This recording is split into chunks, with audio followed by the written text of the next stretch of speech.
13h14 sur Europe 1, le secteur automobile est dans le rouge. Céline, un nouvel indicateur alarmant a été publié ce matin. Oui, puisque les ventes de voitures neuves dans l'Union européenne ont chuté de plus de 18% en août, soit le niveau le plus bas depuis 3 ans, notamment sur les plus gros marchés, que sont l'Allemagne, la France et l'Italie.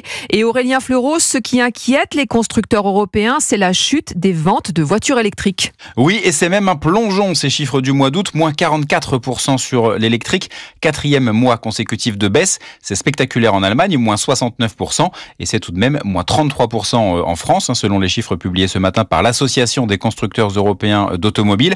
L'électrification du parc automobile ne se fait pas au rythme espéré, et cela pourrait avoir rapidement des conséquences sur l'emploi. Grève cette semaine chez Audi en Belgique, menace de fermeture d'usine Volkswagen en Allemagne.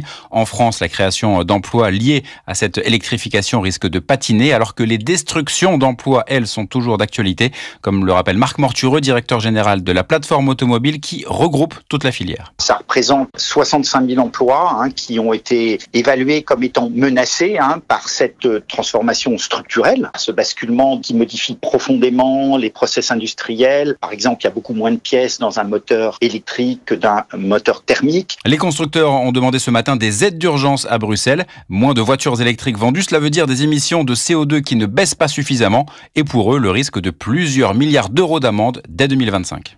Aurélien Fleureau, le spécialiste transport à Europe 1.